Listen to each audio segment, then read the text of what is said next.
Hi hello నమస్తే. నేను కృష్ణాంజనేయులు. దేశ రాజధాని ఢిల్లీ అసెంబ్లీ ఎన్నికల ఫలితాలు వస్తున్నాయి.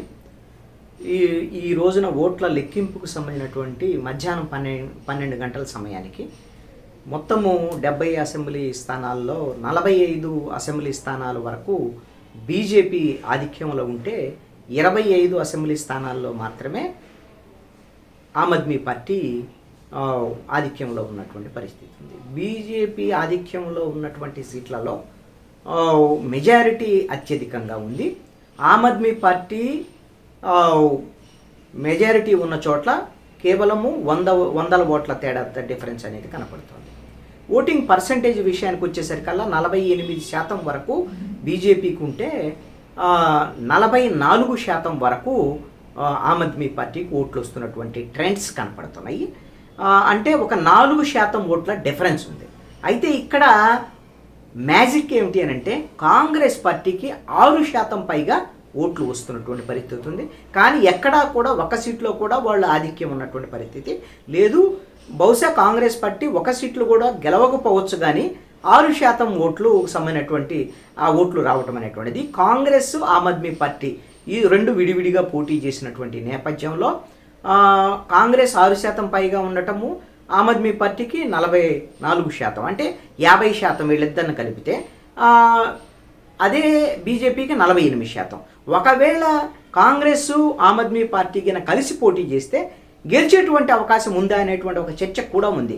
కానీ అది వాస్తవంలో ఆ విధంగా కలిసి పోటీ చేసినా కూడా ఈ విధమైనటువంటి ట్రెండ్స్ ఓడిపోయేటువంటి పరిస్థితి ఆమ్ ఆద్మీ పార్టీ వైపు నుంచి ఉండొచ్చు అనేటువంటిది మాత్రం స్పష్టం. కానీ కాంగ్రెస్ పార్టీ చీల్చినటువంటి ఓట్లు ఖచ్చితంగా ఆమ్ ఆద్మీ పార్టీకి సంబంధించినటువంటి ఓట్లే. ఆమ్ ఆద్మీ పార్టీ ఓటమికి కాంగ్రెస్ ఈ విధంగా విడిగా పోటీ చేయటం, కాంగ్రెస్ సహకరించకపోవటం కూడా ప్రధానమైనటువంటి కారణంగానే ఖచ్చితంగా చెప్పొచ్చు. 2015లో కానీ లేకపోతే 2020లో కానివ్వండి జరిగినటువంటి ఎన్నికల్లో కాంగ్రెస్ పార్టీ చివరి సమయంలో ఎన్నికల సమయం వచ్చేసరికల్లా కొంత వెనక్కి తగ్గి ఆమ్ ఆద్మీ పార్టీ అభ్యర్థుల గెలుపుకి పరోక్షంగా సహకరించినటువంటి పరిస్థితి ఉంది. ఈసారి మాత్రము కాంగ్రెస్ పార్టీ ఆమ్ ఆద్మీ పార్టీ ఓడిపోవాలి అని ఖచ్చితంగా కోరుకున్నది. ఎందుకు అని అంటే కాంగ్రెస్కి ఆమ్ ఆద్మీ పార్టీ మధ్య వచ్చినటువంటి విభేదాలు, ఇప్పుడున్నటువంటి పరిస్థితుల్లో కేజ్రీవాల్ మరింత ధీమాగా వ్యవహరిస్తున్నారు. తనే బీజేపీకి ప్రత్యామ్నాయం నేషనల్ పాలిటిక్స్లో అనేటువంటి విధంగా వ్యవహరిస్తున్నారు. అదేవిధంగా ఇండియా కూటమి విషయంలో కూడా కేజ్రీవాల్ వ్యవహార శైలి మీద కాంగ్రెస్ పార్టీ అసంతృప్తిగా ఉండటం, వీళ్ళిద్దరి మధ్య విభేదాల నేపథ్యంలో ఒకసారి ఢిల్లీలో ముందు అసలు కేంద్రము ఆమ్ ఆద్మీ పార్టీకి ఢిల్లీ కేంద్రంలోకినా ఆమ్ ఆద్మీ పార్టీ ఒకసారి ఓడిపోతే అప్పుడు వాస్తవాలను తెలుసుకుంటుంది. ఖచ్చితంగా ఈ విధమైనటువంటి గుణపాఠం ఆమ్ ఆద్మీ పార్టీకి అవసరమని కాంగ్రెస్ పార్టీ భావించింది. ఒకవేళ బీజేపీ గెలిచింది, ఆమ్ ఆద్మీ పార్టీ ఓడిపోయిన నేపథ్యం. ఇప్పుడు బీజేపీ గెలవటం వల్ల అదనంగా కాంగ్రెస్ పార్టీకి వచ్చే నష్టం ఏం లేదు. ఎందుకంటే ఆల్రెడీ కేంద్రంలో అధికారంలో ఉంది బీజేపీ. ఢిల్లీలో బీజేపీ మళ్ళీ గెలిచేంత మాత్రం కాంగ్రెస్కి పోయేది ఏం లేదు. కానీ తన మిత్రుడైనటువంటి తనకు ఈ రోజున మిత్రుడుగా ఉండి తన మీద ఆధిపత్యం చెలాయించాలని ప్రదర్శిస్తున్నటువంటి ఆమ్ ఆద్మీ పార్టీకి ఒక గుణపాఠం చెప్పాలనేటువంటి లక్ష్యంతోనే కాంగ్రెస్ పార్టీ ఈ సహకరించకుండా వ్యవహరించింది అనేటువంటి మాత్రం ఒకటే అర్థమవుతున్నటువంటి పరిస్థితి ఉంది. టోటల్గా ఈ ట్రెండ్స్ ఇదే తరహాలో కొనసాగితే బీజేపీ ప్రభుత్వ ఏర్పాటుకి బహుశా మ్యాజిక్ ఫిగర్కి 36 సీట్లు వస్తే మ్యాజిక్ ఫిగరు ప్రభుత్వాన్ని ఏర్పాటు చేయొచ్చు 70 సీట్లలో. కాబట్టి 36 సీట్లకైతే తక్కువ వచ్చేటువంటి పరిస్థితి ఏమి ఉండకపోవచ్చు. బీజేపీకి ప్రభుత్వాన్ని ఏర్పాటు చేసేటువంటి ట్రెండ్సే కొనసాగుతున్నాయి. అయితే మరి ఇప్పుడు అరవింద్ కేజ్రీవాల్ ఆమ్ ఆద్మీ పార్టీ ఓడిపోవడానికి కారణాలు ఏంటి అనేటువంటి అంశాలు, ఇది కాంగ్రెస్ పార్టీకి సంబంధించినటువంటి అంశం, వాళ్ళు సహకరించకపోవడం ఒక అంశం. అయితే రెండో అంశం ఏంటి అని అంటే ఇంకా చాలా అంశాలు ఉన్నాయి. కంటిన్యూస్గా 10 ఏళ్ళు ఉండటము, ప్రభుత్వం మీద ఖచ్చితమైన ఒక వ్యతిరేకత అనేటువంటిది ఉండొచ్చు.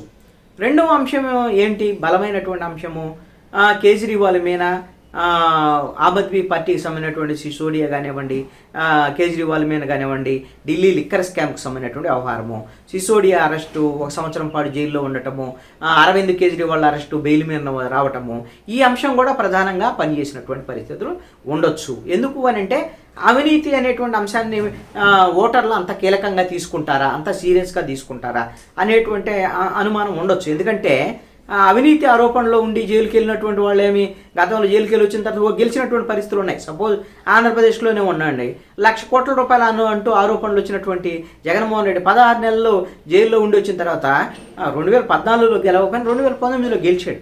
అదేవిధంగా పక్కనే ఉన్నటువంటి తెలంగాణ రాష్ట్రమైనటువంటి రేవంత్ రెడ్డి కూడా ఆయన మీద కూడా నేరుగా నోటుకు సంబంధించినటువంటి కేసులు అరెస్ట్ అయ్యాడు, ఆయన జైలుకి వెళ్ళాడు, బెయిల్ మీద వచ్చాడు. ఆయన కూడా ఇప్పుడు కాంగ్రెస్ పార్టీ తరఫున ముఖ్యమంత్రి. ఇలాగా కొన్ని అవినీతి ఆరోపణలు ఉన్నప్పటికీ కూడా రాజకీయ పార్టీల వాళ్ళకి ఆ సంబంధించినటువంటి నాయకులు కొంత ప్రజలు అవకాశం ఇస్తున్నటువంటి పరిస్థితి ఉంది. ఆ ఒక్క అంశాన్ని సీరియస్గా తీసుకోవట్ల. కానీ మిగతా పార్టీల విషయంలోనూ ఆమ్ ఆద్మీ పార్టీకి ఒక డిఫరెన్స్ ఉంది. అదేమిటి అని అంటే ఆమ్ ఆద్మీ పార్టీ అవినీతికి వ్యతిరేకంగా వచ్చినటువంటి ఒక అవినీతి వ్యతిరేక నినాదంతో వచ్చినటువంటి పార్టీ. అలాంటి పార్టీకి ఈ రోజున అవినీతి అంటుకోవటం అనేటువంటిది, ఒక ఆల్ ఇండియా సర్వీస్ ఆఫీసర్గా ఉండి రిజైన్ చేసి పార్టీని పెట్టి నూతన ఒరవడికి శ్రీకారం చుట్టినటువంటి అరవింద్ కేజ్రీవాల్ కూడా ఇదే మళ్ళీ పాత మిగతా రాజకీయ పార్టీల తరహాలోనే కరప్షను, అదేవిధంగా పార్టీలో నియంత్రణతో పోకడలు, ఇవన్నీ అంశాలను కూడా ప్రజలు గమనించేటువంటి పరిస్థితులు ఉన్నాయి. పార్టీ ఇప్పుడు అవినీతి అంశం ఒకటి, లిక్కర్ స్కామ్కి సంబంధించినటువంటి అంశం కూడా ఎంత కొంత ప్రభావితం చూస్తుంది. ఇక నియంత్రణతో పోకడలు, అరవింద్ కేజ్రీవాల్ మిగతా పార్టీల తరహాలోనే ఒక నాయకత్వం నేను చెప్పిందే వినాలి అనేటువంటి ధోరణి, కొంతమంది నాయకులు ఆయన వ్యతిరేకించడము. మొన్న ఎన్నికలకు ముందు తమకు సీట్లు రాలేదని ఒక 9 మంది రాజీనామా కూడా చేశారు పోలింగ్ 1-2 రోజుల ముందు. ఈ విధమైనటువంటి పరిస్థితులు, ఈ ధోరణి కూడా కొంత ప్రజలు వ్యతిరేకతకు కారణమై ఉండొచ్చు. ఇప్పుడు అరవింద్ కేజ్రీవాల్ ఒక ఆరోపణ చేశాడు, తమ పార్టీ మీద తమ మీద అక్రమంగా కేసులు పెట్టారు, పార్టీని పూర్తిగా రాజకీయంగా దెబ్బతీయాలని చూస్తున్నారు అని జైలు నుంచి రాగానే ఒకవేళ ప్రభుత్వాన్ని రద్దు చేసేసుకొని రాజీనామా చేసేసి ఎన్నికలకు వెళ్ళుంటే ప్రజలు ఏమన్నా ఒకవేళ నిజంగా బీజేపీ ఈ విధంగా వేధింపులు గురి చేస్తుందని భావించేవాళ్ళం. కానీ మిగతా రాజకీయ పార్టీల తరహాలోనే తాను రాజీనామా చేసి తన సతీమణిని ముఖ్యమంత్రి చేయాలని ప్రయత్నం చేశారని, దానికి పార్టీలో ఉన్న నాయకులు ఒప్పుకోలేదు అనేటువంటి ఒక ప్రచారం కూడా జరిగింది. ఆ తర్వాత ఎమ్మెల్యేగా ఉన్నటువంటి మంత్రిగా ఉన్నటువంటి అతిశీని ఆవిడని ముఖ్యమంత్రిని పెట్టేసి ఆవిడ ఒక సీట్లో కూర్చొని ముఖ్యమంత్రి సీటు మాత్రము అరవింద్ కేజ్రీవాల్కి వదిలిపెట్టడము, మళ్ళీ నెక్స్ట్ ఎన్నికల తర్వాత అరవింద్ కేజ్రీవాల్ ముఖ్యమంత్రి అవుతారు అనేటువంటి ధోరణి. అంటే ముఖ్యమంత్రి సీటు మీద ఆ తాపత్రయం ఉంది నరేంద్ర మోడీకి అనేటువంటి అరవింద్ కేజ్రీవాల్కి అనేటువంటి ఒక వాదన కూడా ప్రజల్లోకి వెళ్ళటం, ఇవన్నీ ధోరణి కూడా మిగతా పార్టీల తరహాలోనే వ్యవహరిస్తున్నారు కేజ్రీవాల్ అనేటువంటిది కూడా వచ్చింది. అదేవిధంగా కేజ్రీవాల్ ఢిల్లీలో గెలిచిన తర్వాత పంజాబ్ ఎన్నికల వరకు వెళ్ళటం, పంజాబ్లో గెలవటము, అయితే మిగతా జాతీయ స్థాయిలో మిగతా రాష్ట్రాలకు సంబంధించినటువంటి ఆ ఎన్నికల్లో కూడా ఆమ్ ఆద్మీ పార్టీ పాల్గొనడం, అంటే ఢిల్లీని కొంత నిర్లక్ష్యం చేస్తున్నారు, జాతీయ పాలిటిక్స్ మీద ఎక్కువ ఆసక్తి చూపిస్తున్నారు అనేటువంటి అంశాలు కూడా కొంత ఢిల్లీలో ఈ ఓటమికి కారణం అయి ఉండొచ్చు. అయితే ఢిల్లీకి సంబంధించినటువంటి 70 సీట్లలో ప్రధానంగా 20 సీట్లు దళితులకు సంబంధించినటువంటి ఓట్లు ప్రభావితం చేసేటువంటి అసెంబ్లీ సీట్లు. ఆ దళితుల ఓట్లు ఎటువైపు ఉంటే అటువైపు గెలుపు ఓటముల్ని తారుమారు చేసేటువంటి అవకాశం ఉంది. గత 2 సార్లు కూడా 2015 కానీ 20 కానివ్వండి ఆమ్ ఆద్మీ పార్టీకి గంపకొత్తగా దళితుల ఓట్లు వచ్చినటువంటి పరిస్థితులు ఉన్నాయి.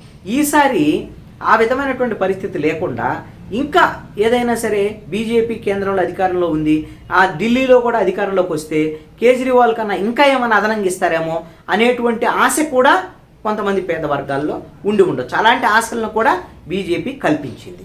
ఈ నేపథ్యంలోనే కొంతమంది ఈ పేద వర్గాలు కూడా అటువైపు మొగ్గు చూపారు. ఎందుకోసమనంటే ఉచిత విద్యుత్ కానీ సంబంధించి సంబంధించినటువంటి ఉచిత మంచినీళ్ళకి సంబంధించినటువంటి వ్యవహారాలు ఇవన్నీ కూడా ఆమ్ ఆద్మీ పార్టీతో పోటీగా బీజేపీ కూడా అక్కడ హామీలు ఇచ్చింది. కాబట్టి 2 ప్రభుత్వాలు కేంద్రంలోనూ ఢిల్లీలో కూడా ఒక ప్రభుత్వం ఉంటే ఇంకా ఎక్కువ ఇస్తాయేమో.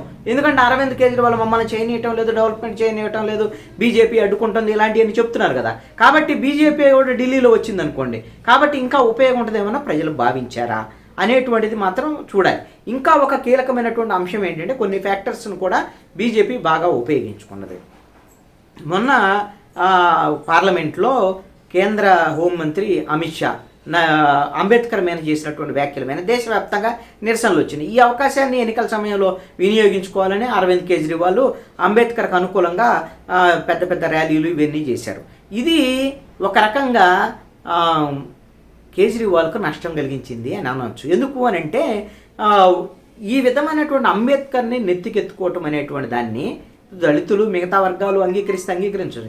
ఎప్పుడైతే ఉన్నత వర్గాలుగా ఉండేటువంటి వాళ్ళు బనియా, అదేవిధంగా బ్రాహ్మణ్, మిగతా ఆధిపత్య కులాలుగా ఉండేటువంటి వాళ్ళందరూ ఐక్యమయ్యి కేజ్రీవాల్కు వ్యతిరేకంగా, ఆమ్ ఆద్మీ పార్టీకి వ్యతిరేకంగా పనిచేశారు. గతంలో కన్నా కూడా గతంలో ఏంటి అని అంటే కార్పొరేట్లుగా ఉండే బీజేపీకి సంబంధించినటువంటి కార్పొరేట్లు, అనుకూలంగా ఉండే కార్పొరేట్లు, కాంగ్రెస్కి అనుకూలంగా ఉండేటువంటి కార్పొరేట్లు కాకుండా కొంతమంది కార్పొరేట్ శక్తులు కేజ్రీవాల్ కూడా సహకరించినటువంటి పరిస్థితులు ఉన్నాయి. కాబట్టే 2 సార్లు కేజ్రీవాల్ గారు. ఈసారి కార్పొరేట్ శక్తులు, అదేవిధంగా హిందుత్వవాదానికి సంబంధించినటువంటి శక్తులు, అదేవిధంగా ఉన్నత వర్గాలకు సంబంధించినటువంటి కులపరంగా వీళ్ళందరూ ఐక్యమయ్యి కేజ్రీవాల్కి వ్యతిరేకంగా పనిచేశారు అని. అదేవిధంగా కొన్ని యూనివర్సిటీల్లో జరిగినటువంటి కొన్ని ఘర్షణలు, హిందూ ముస్లిం వ్యతిరేక ఘర్షణల నేపథ్యంలో హిందూ వ్యతిరేక నినాదాన్ని కేజ్రీవాల్ తీసుకోవటం అనేటువంటి అంశం, ఇతను హిందూ వ్యతిరేకి అనేటువంటి విధంగా బీజేపీ ప్రచారం చేయటం, ఇవన్నీ కూడా హిందుత్వ ఓట్లన్నీ పోలరైజ్ అయ్యి ఆమ్ ఆద్మీ పార్టీ ఓటమికి కూడా ఒక కారణమై ఉండొచ్చు అనేటువంటి దాని మీద, ఈ పరిస్థితులన్నిటి మీద మొత్తంగా చూసినప్పుడైతే మాత్రం ఈ ట్రెండ్స్ అయితే ఆమ్ ఆద్మీ పార్టీ ఓటమి దిశగానే కొనసాగుతున్నటువంటి పరిస్థితి.